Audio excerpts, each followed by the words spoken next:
sobre como a sociedade lida com as novas tecnologias, assim, eu tô falando especificamente de redes sociais, ou o Epaminondas passa batido disso aí porque não faz parte da realidade dele, nem do dono dele, talvez? Ele reflete e reflete também sobre, digamos, a pouca presença de tudo isso ali onde ele mora, né? Então ele um pouco analisa isso e ele pondera, num dos momentos em que o que ele pensa mais lembra o que eu penso, que a velocidade das inovações técnicas é muito maior do que a velocidade do preparo para a reflexão crítica sobre essas mesmas inovações. De tal maneira que o humano se deixou afogar pelo mundo da técnica. Ele não consegue mais discernir sobre os valores, o que é bom, o que é ruim, o que é adequado, o que colabora para a felicidade dele, o que prejudica. Por quê?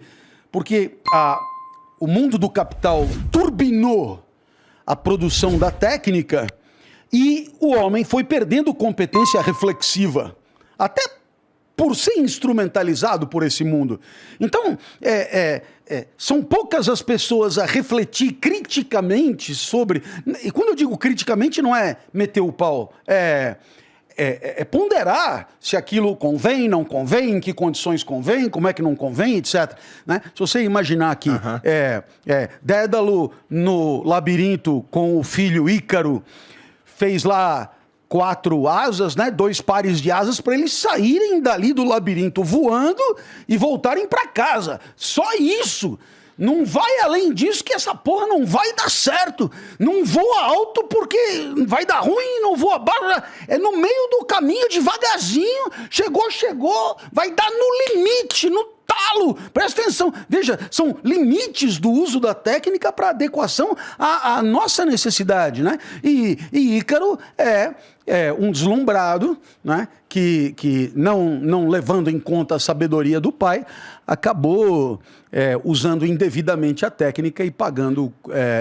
Você veja que é uma preocupação que vem desde sempre. Não é porque é novo, não é porque tem mais botões ou menos botões, não é porque é maior ou menor, não é porque vem mais, digamos, promovido ou menos promovido, que isso necessariamente convém ou necessariamente não convém. O problema é que... não é tão simples assim, convém ou não convém, né? É mais do que isso. Mas quando eu digo convém ou não convém, não é só para o prazer imediato ou para a utilidade imediata, mas é dentro de uma perspectiva não do particular usuário, mas de humanidade, né? O que esperamos para a humanidade? Começar a pensar o que esperamos para a nossa sociedade e depois o que esperamos para o amanhã do homem e da mulher, né? E essa capacidade de refletir sobre para onde queremos ir é uma capacidade que foi se perdendo, ela foi se dissolvendo. Ninguém presta atenção nisso. Isso é o que o pessoal chama de mundo da técnica. Quer dizer, o mundo da técnica é um mundo escravizado pelo meio. Porque a técnica é instrumento, é meio. Então, você renova o meio, atualiza o meio, vende o meio e se diz, opa, mas para ir aonde, hein? Onde que nós queremos chegar com isso?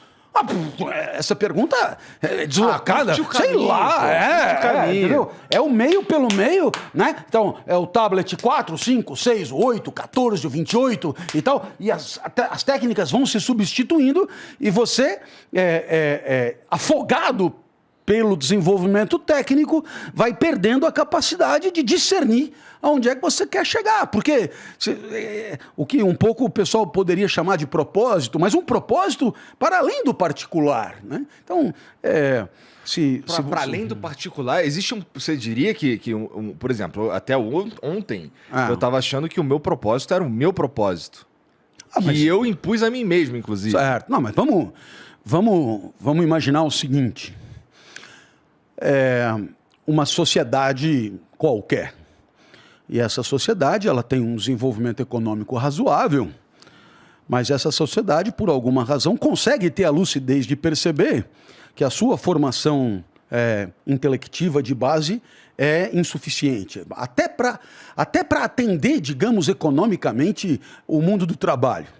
Então, essa sociedade passa a ter um propósito que é coletivo, Tá. que é o propósito de, enfim, aperfeiçoar, né, as práticas escolares com vistas à formação. Imagino que seja uma sociedade pequena, porque à medida que isso vai crescendo, isso vai se perdendo também.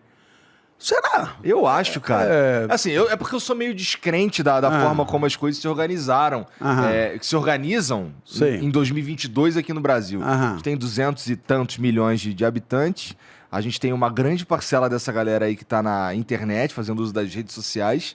E a sensação que eu tenho é parecida com isso que você estava falando, sobre a tecnologia e tal, só que um pouco mais no software. Que eu não sei usar essa porra dessa rede social direito, então eu vou só usar aqui e eu não sei o que é que eu tô fazendo e portanto, o produto disso é um monte de ódio, pessoas que não se compreendem, pessoas que não conversam, pessoas que não conseguem sentar e discordar de forma cortês, por exemplo. Então, talvez isso se dê porque a gente tem uma amostragem muito grande. Olha, eu penso que... Eu posso estar falando o pior absurdo do mundo, viu, Não, professor? mas eu acho que maiores quantidades ou menores quantidades mudam um pouco a essência do problema. Se você tiver uma revolução curricular, digamos assim, aonde você começa a colocar questões candentes do mundo da vida coletiva, né? Como esse das redes sociais que você citou, e você começa a preparar os nossos jovens para observar aquilo que é a prática deles em casa, mas observar com uma outra perspectiva, uma outra angulação, verificar como é que isso funciona macrosociologicamente, quais são as consequências, quais são os riscos, quais são as vantagens óbvias e os benefícios evidentes que isso traz, etc. Mas assim, não é um professor isolado, né? Nós não temos literatura 1, 2, 3, 4, 5, 6, 7, 8. Então, por que nós não poderíamos ter cidadania 1, 2, 3, 4, 5, 6?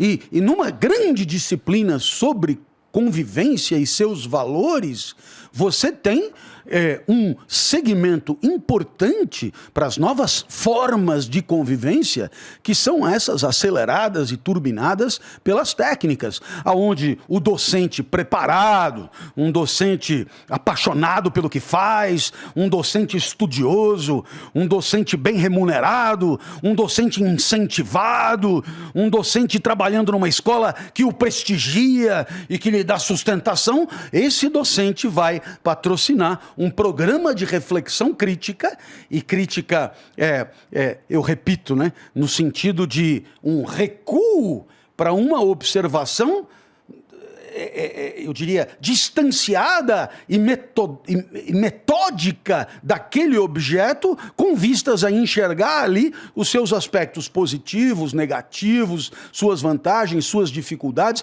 e o que é preciso para que a presença na rede social seja salutar e contributiva para a convivência entre todos. Então, você tem...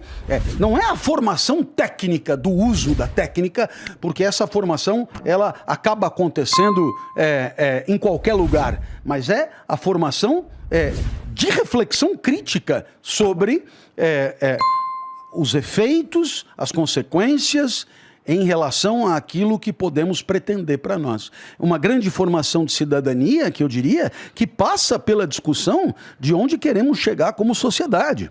Tá. E essa discussão é uma discussão que precisa ser começada, por quê? Porque ela é muito frágil, ela é muito incipiente, para não dizer que talvez ela não exista.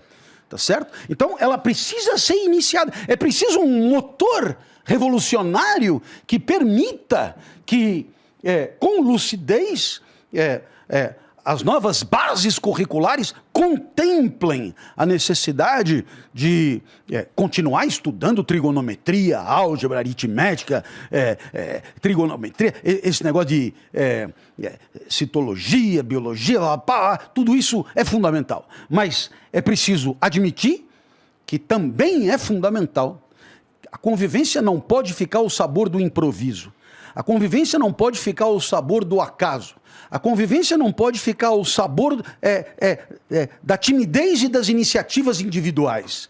A convivência tem que ser objeto de preparo, objeto de reflexão escolar, né? Para que as pessoas possam considerar absolutamente normal o zelo por aquilo que é de todos como sendo tão relevante quanto o zelo pelo que é próprio, pelo que é seu.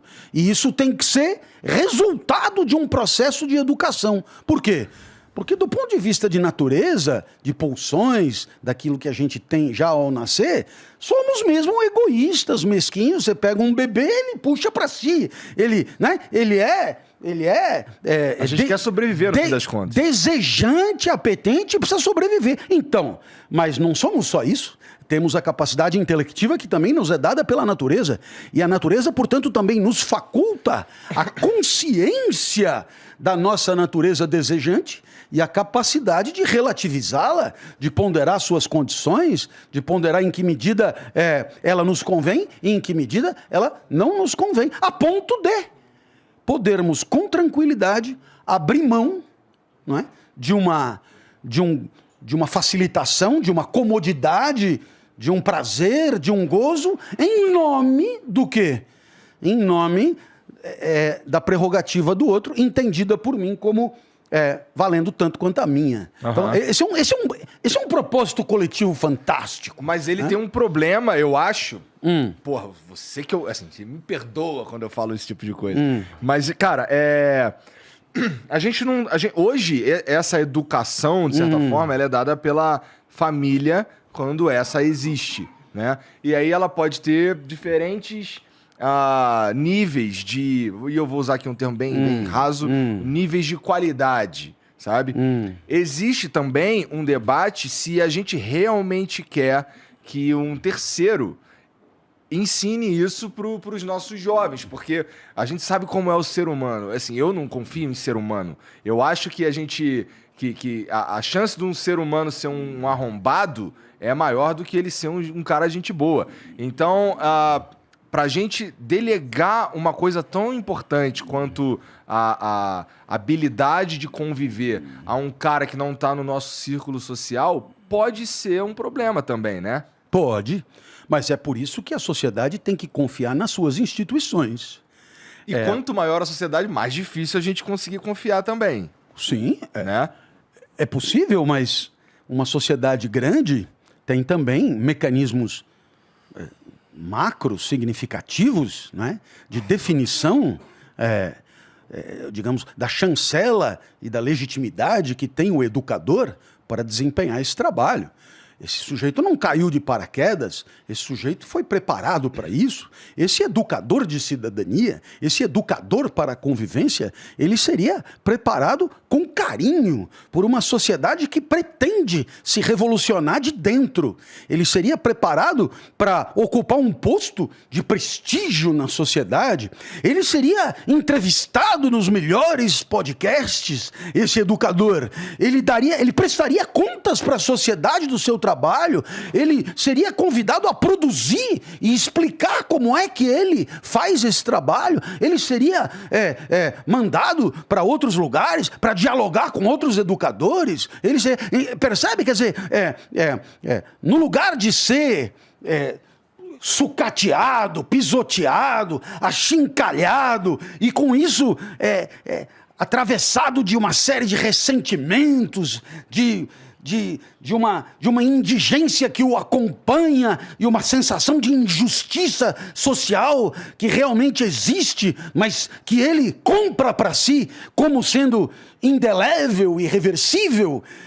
Esse novo educador, ele passaria a ter um papel que hoje não existe ainda na sociedade. Ele seria um CEO da cidadania, entendeu? Ele seria um cara importantíssimo e portanto, a sua chancela seria consequência de um processo seletivo severíssimo, né? E por critérios chancelados por toda a sociedade, no sentido de que a sociedade toda sabe o que está acontecendo na escola, numa escola pública bancada por ela, pela sociedade. A sociedade sabe o que está acontecendo, a sociedade concorda com essa revolução escolar e a sociedade está consciente de que hoje a escola gasta mais do que gastava antes, porque a escola hoje é melhor e forma melhor os seus alunos, prepara os seus alunos para refletir, né, com lucidez sobre as coisas do mundo. E aí, claro, os nossos governantes, eles serão também implicados nesse processo, porque essa nova sociedade, na hora de deixar o seu voto, por exemplo, para prefeito de uma cidade de 200 mil habitantes, o prefeito quer se candidatar novamente, ele terá que prestar contas das suas escolas, antes de mais nada, quase, né? Peraí, se as nossas escolas públicas estão bem ranqueadas, aprovaram nos exames nacionais com distinção, etc., elas são escolas bem avaliadas, etc., nós entendemos que o prefeito, né, eis aí um primeiro passo que o prefeito deu para a sua reeleição. Agora, no caso das escolas não terem tido não terem sido objeto do interesse da gestão municipal, no caso delas terem sido maltratadas e tratadas com desleixo, isso é decisivo para que a carreira desse profissional da política seja impedida, obstada, não tenha a sequência que ele espera. Você está falando de uma sociedade de uns 200, 300 anos daqui para frente, né? Mas aí é que tá. A gente nem tem mais esse material humano, professor. Mas a gente faz. Rapaz. É que eu sou muito descrente dessa parada, cara. Eu acho que a gente tá num. A gente nem sabe. A gente não sabe. A gente nem sabe o que a gente quer. A sociedade. Vamos falar da sociedade brasileira. Eu acho que a sociedade brasileira. Ó, é só olhar agora o nosso cenário político. A gente tem a grosso modo, a gente tem um terço que vota para um lado, um terço que vota para o outro, e um terço que quer que se foda todo mundo, entendeu? Mais ou menos. Então, porra, a gente não consegue. A gente vive um momento que a gente consegue concordar em pouca coisa. Então, pô, pra gente conseguir definir para onde a gente quer ir, pra gente poder terceirizar, de certa forma, como você está falando, o ensino dos nossos jovens, da ética e moral, cara, falta muito, tem que evoluir como sociedade. Eu acho que a gente tá como se fosse numa nova idade média, se a gente for já falando especificamente da internet, sabe? Que assim, a gente não consegue, parece que a gente perdeu a habilidade de concordar, mesmo que em assuntos óbvios, sabe? Parece que sim, se você falou alguma coisa, por você estar de um outro lado, você automaticamente tudo que você fala eu descarto, sabe? Então, como a gente não tem essa habilidade de sequer dialogar, eu acho que a gente está muito longe, uns 200 anos, de ter uma sociedade capaz de formar esse educador. Bom, então, vamos supor que eu compre a sua ideia, né? Ainda assim, teremos mais 200 anos de sociedade. E aí surgem duas possibilidades. Uma é a da descrença completa. Então, sabe-se lá o que vai acontecer daqui a 200 anos. A outra é saber que para hoje não vai dar, mas tem que dar mais para frente. E isso tem que começar de algum jeito, para que daqui a 200 anos, de fato, possamos ter uma sociedade da qual possamos nos orgulhar. Eu acredito nisso. Então, algum primeiro passo tem que ser dado.